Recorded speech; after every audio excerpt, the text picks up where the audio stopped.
28 मई 2025। मीठे बच्चे, अभी ड्रामा का चक्कर पूरा होता है। तुम्हें शीरखंड बनकर नई दुनिया में आना है। वहाँ सब शीरखंड है, यहाँ लून पानी है। प्रश्न, तुम त्रिनेत्री बच्चे किस नॉलेज को जानकर त्रिकालदर्शी बन गए हो? उत्तर, तुम्हें अभी सारे वर्ल्ड की हिस्ट्री, ज्योग्राफी की नॉलेज मिली है। सतयुग से लेकर कलयुग अंत तक की हिस्ट्री, ज्योग्राफी तुम जानते हो। तुम्हें ज्ञान का तीसरा नेत्र मिला कि आत्मा एक शरीर छोड़ दूसरा लेती है। संस्कार आत्मा में है। अब बाप कहते हैं, बच्चे नाम रूप से न्यारा बनो, अपने को आत्मा अशरीरी समझो। गीत, धीरज धर मनवा, ओम शांति। कल्प कल्प बच्चों को कहा जाता है और बच्चे जानते हैं, दिल होती है कि जल्दी सतयुग हो जाए तो इस दुख से छूट जाए, परंतु ड्रामा बहुत धीरे धीरे चलने वाला है।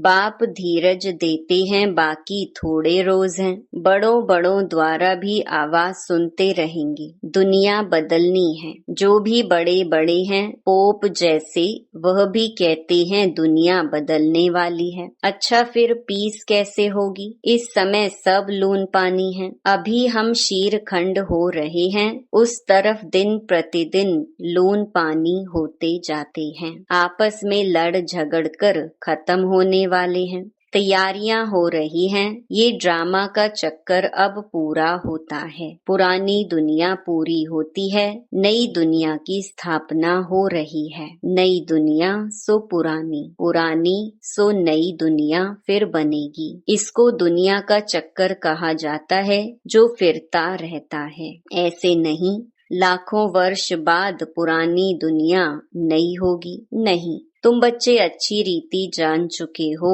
भक्ति बिल्कुल ही अलग है। भक्ति का कनेक्शन रावण के साथ है, ज्ञान का कनेक्शन राम के साथ है। यह तुम अभी समझ रहे हो। अभी बाप को बुलाते भी हैं, हे पतित पावन आओ, आकर नई दुनिया स्थापन करो। नई दुनिया में जरूर सुख होता है। अब बच्चे छोटे अथवा बड़े सब जान गए हैं कि अभी घर चलना है। यह नाटक पूरा होता है। हम फिर से सतयुग में जाएंगे, फिर 84 जन्मों का चक्कर लगाना है।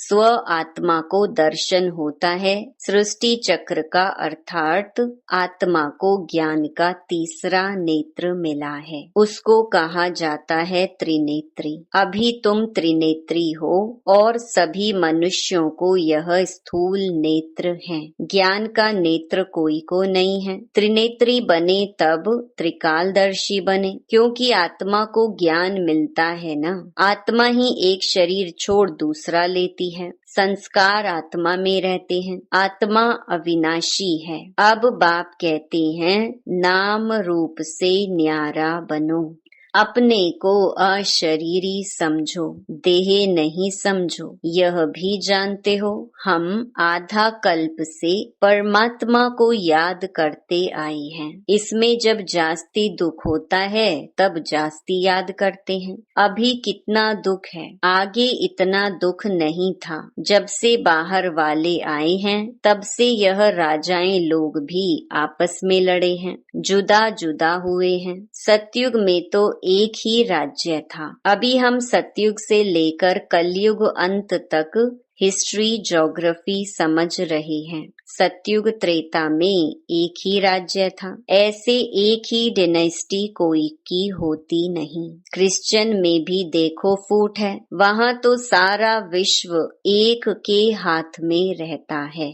वह सिर्फ सतयुग त्रेता में ही होता है। यह बेहद की हिस्ट्री, ज्योग्राफी अभी तुम्हारी बुद्धि में है, और कोई सत्संग में हिस्ट्री, ज्योग्राफी अक्षर नहीं सुनेंगे। वहाँ तो रामायण, महाभारत आदि ही सुनते हैं। यहाँ वह बातें हैं नहीं। यहाँ है वर्ल्ड की हिस्ट्री, ज्योग्राफी तुम्हारी बुद्धि में है।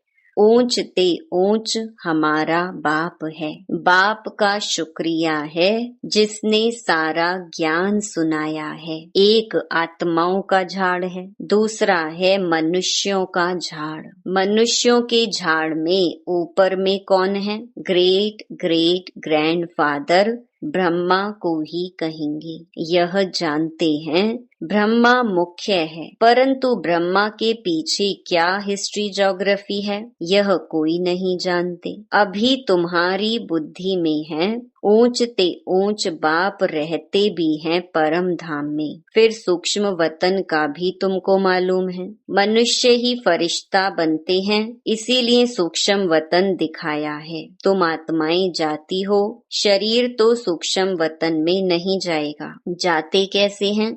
उनको कहा जाता है तीसरा नेत्र, दिव्य दृष्टि अथवा ध्यान भी कहते हैं। तुम ध्यान में ब्रह्मा विष्णु शंकर को देखते हो। लोग दिखलाते हैं शंकर के आँख खोलने से विनाश हो जाता है। अब इनसे तो कोई समझ न सके। अभी तुम जानते हो विनाश तो ड्रामा अनुसार होना ही है। आपस में लड़कर विनाश हो जाएंगे। बाकी शंकर क्या करते हैं? यह ड्रामा अनुसार नाम रख दिया है तो समझाना पड़ता है। ब्रह्मा विष्णु शंकर तीन हैं। स्थापना के लिए ब्रह्मा को रखा है, पालना के लिए विष्णु को, विनाश के लिए शंकर को रख दिया है। वास्तव में यह बना बनाया ड्रामा है। शंकर का पार्ट कुछ भी है नहीं। ब्रह्मा और विष्णु का पार्ट तो सारे कल्प में है। ब्रह्मा सो विष्णु, विष्णु सो ब्रह्मा। वास्तव में यह बना बनाया ड्रामा है। शंकर का पार्ट कुछ भी है नहीं। ब्रह्मा और विष्णु का पार्ट तो सारे कल्प में है। ब्रह्मा सो विष्णु, विष्णु सो ब्रह्मा। ब्रह्मा के भी 84 जन्म पूरे हुए तो विष्णु के भी पूरे हुए। शंकर तो जन्म मरण से न्यारा है, इसलिए शिव और शंकर को फिर मिला दिया है। वास्तव में शिव का तो बहुत पार्ट है, पढ़ाते हैं। भगवान को कहा जाता है नॉलेजफुल। अगर वह प्रेरणा से कार्य करता तो सृष्टि चक्र का ज्ञान कैसे देता? इसीलिए बाप समझाते हैं बच्चे, प्रेरणा की तो कोई बात ही नहीं, बाप को तो आना पड़ता है। बाप कहते बच्चे मेरे में सृष्टि चक्र का ज्ञान है, मेरे को यह पाठ मिला हुआ है, इसीलिए मुझे ही ज्ञान सागर नॉलेजफुल कहते हैं। नॉलेज किसको कहा जाता है? वह तो जब मिले तब पता पड़े, मिला ही नहीं है तो अर्थ का कैसे मालूम पड़े? आगे तुम भी कहते थे ईश्वर प्रेरणा करते हैं, वह सब कुछ जानते हैं। हम जो पाप करते हैं ईश्वर देखते हैं। बाबा कहते हैं यह धंधा मैं नहीं करता हूँ, यह तो जैसा कर्म करते हैं उसकी खुद ही सजा भोगते हैं। मैं किसको नहीं देता हूँ, ना कोई प्रेरणा से सजा दूंगा। मैं प्रेरणा से करूँ तो जैसे मैंने सजा दी। कोई को कहना कि इनको मारो यह भी दोष है, कहने वाला भी फंस पड़े। शंकर प्रेरणा दे तो वह भी फंस जाए। बाप कहते हैं मैं तो तुम बच्चों को सुख देने वाला हूँ, तुम मेरी महिमा करते हो। बाबा आकर दुख हरो, मैं थोड़े ही दुख देता हूँ। अब तुम बच्चे बाप के सम्मुख बैठे हो तो कितनी खुशी होनी चाहिए। यहाँ डायरेक्ट भाषणा आती है। बाबा हमको पढ़ाते हैं, इनको मेला कहा जाता है। सेंटर्स पर तुम जाते हो, वहाँ कोई आत्माओं परमात्मा का मेला नहीं कहेंगे, आत्माओं परमात्मा का मेला यहाँ लगता है। यह भी तुम जानते हो मेला लगा हुआ है। बाप बच्चों के बीच में आए हैं, आत्माएं सब यहाँ हैं। आत्मा ही याद करती हैं कि बाप आए। यह सबसे अच्छा मेला है। बाप आकर सब आत्माओं को रावण राज्य से छुड़ा देते हैं। ये मेला अच्छा हुआ ना, जिससे मनुष्य पारस बुद्धि बनते हैं। उन मेलों पर तो तो मनुष्य मैले हो जाते हैं, पैसे बर्बाद करते रहते हैं, मिलता कुछ भी नहीं। उनको मायावी आसुरी मेला कहा जाएगा। यह है ईश्वरीय मेला। रात दिन का फर्क है। तुम भी आसुरी मेले में थे, अभी हो ईश्वरीय मेले में। तुम ही जानते हो बाबा आया हुआ है। सब जान जाएं तो पता नहीं कितनी भीड़ हो जाए। इतने मकान आदि रहने के लिए कहाँ से लाएंगे? पिछाड़ी में गाते हैं ना, अहो प्रभु तेरी लीला। कौन सी लीला? सृष्टि के बदलने की लीला। यह है सबसे बड़ी लीला। पुरानी दुनिया खत्म होने से पहले नई दुनिया की स्थापना होती है। इसीलिए हमेशा किसको भी समझाओ तो पहले स्थापना, विनाश, फिर पालना कहना है। जब स्थापना पूरी होती है तब फिर विनाश शुरू होता है, फिर पालना होगी। तो तुम बच्चों को यह खुशी रहती है, हम स्वदर्शन चक्रधारी ब्राह्मण हैं, फिर हम चक्रवर्ती राजा बनते हैं। यह कोई को पता नहीं इन देवताओं का राज्य कहाँ गया, नाम निशान गुम हो गया है। देवता के बदले अपने को हिंदू कह देते हैं। हिंदुस्तान में रहने वाले हिंदू हैं। लक्ष्मी नारायण को तो ऐसे कभी नहीं कहेंगे, उन्हों को तो देवता कहा जाता है। तो अब इस मेले में ड्रामा अनुसार तुम आए हो। यह ड्रामा में नोंद है, धीरे धीरे वृद्धि होती रहेगी। तुम्हारा जो कुछ पाठ चल रहा है फिर कल्प बाद चलेगा। यह चक्कर फिरता रहता है। फिर रावण राज्य में आसुरी पालना होगी। तुम अभी ईश्वरीय बच्चे हो, फिर दैवी बच्चे, फिर क्षत्रिय बनेंगे। तुम जो अपवित्र प्रवृत्ति वाले बन गए थे तो फिर पवित्र प्रवृत्ति वाले बनते हो। हैं तो यह भी दैवी गुण वाले मनुष्य ना। बाकी इतनी भुजाएं आदि दे दी हैं। विष्णु कौन है यह कोई बता न सके। महालक्ष्मी की भी पूजा करते हैं। जगत अम्बा से कभी धन नहीं मांगते हैं। धन जास्ती मिल गया तो कहेंगे लक्ष्मी की पूजा की, इसीलिए उसने भंडारा भर दिया। यहाँ तो तुम जगत अम्बा से पा रहे हो परम पिता परमात्मा शिव द्वारा। देने वाला वह है। तुम बच्चे बाप दादा से भी लकी हो। देखो जगदम्बा का कितना मेला लगता है, ब्रह्मा का इतना नहीं। ब्रह्मा को तो एक ही जगह बिठा दिया है। अजमेर में बड़ा मंदिर है। देवियों के मंदिर बहुत हैं, क्योंकि इस समय तुम्हारी बहुत महिमा है। तुम भारत की सेवा करते हो, पूजा भी तुम्हारी जास्ती होती है। तुम लकी हो। जगत अम्बा के लिए ऐसे कभी नहीं कहेंगे कि वह सर्वव्यापी है। तुम्हारी महिमा होती रहती है। ब्रह्मा विष्णु शंकर को भी सर्वव्यापी नहीं कहते, मुझे कह देते कण कण में है। कितनी ग्लानि करते हैं। तुम्हारी मैं कितनी महिमा बढ़ाता हूँ। भारत माता की जय कहते हैं ना। भारत माता तो तुम हो ना, धरणी नहीं। धरणी आदि जो अब तमो प्रधान है, सतयुग में सतो प्रधान हो जाती है। इसीलिए कहते हैं देवताओं के पैर पतित दुनिया में नहीं आते। जब सतो प्रधान धरणी होती है तब आते हैं।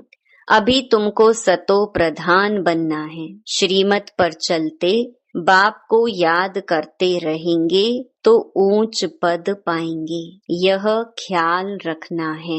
याद करेंगे तो विकर्म विनाश होंगे। श्रीमत मिलती रहती है। सतयुग में तो तुम्हारी आत्मा पवित्र कंचन हो जाती है तो शरीर भी कंचन मिलता है। सोने में खाद पड़ती है तो फिर जेवर भी ऐसा बनता है। आत्मा झूठी तो शरीर भी झूठा।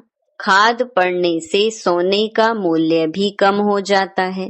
तुम्हारा मूल्य अब कुछ भी नहीं है। पहले तुम विश्व के मालिक 24 कैरेट थे, अभी 9 कैरेट कहेंगे। यह बाप बच्चों से रूह रिहान करते हैं। बच्चों को बैठ बहलाते हैं, जो तुम सुनते सुनते चेंज हो जाते हो, मनुष्य से देवता बन जाते हो। वहाँ हीरे जवाहरातों के महल होंगे, स्वर्ग तो फिर क्या, वहाँ के शूबी रस आदि भी तुम पीकर आते हो। वहाँ के फल ही इतने बड़े बड़े होते हैं, यहाँ तो मिल ना सके। सूक्ष्म वतन में तो कुछ है नहीं, अभी तुम प्रैक्टिकल में जाते हो। यह है आत्मा और परमात्मा का मेला, इनसे तुम उज्जवल बनते हो।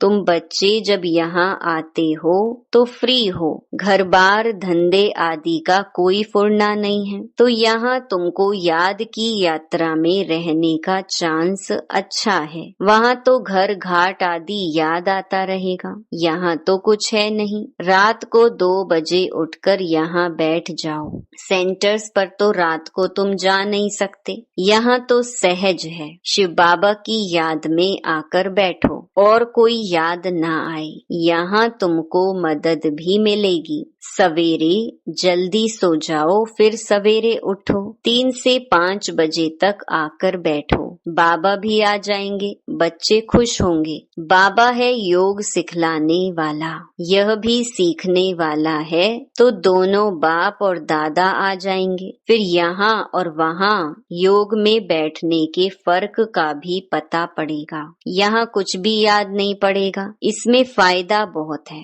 बाबा राय देते हैं, यह बहुत अच्छा हो सकता है। अब देखें, बच्चे उठ सकते हैं। कईयों को सवेरे उठने का अभ्यास है। तुम्हारा संन्यास है 5 विकारों का और वैराग्य है सारी पुरानी दुनिया से।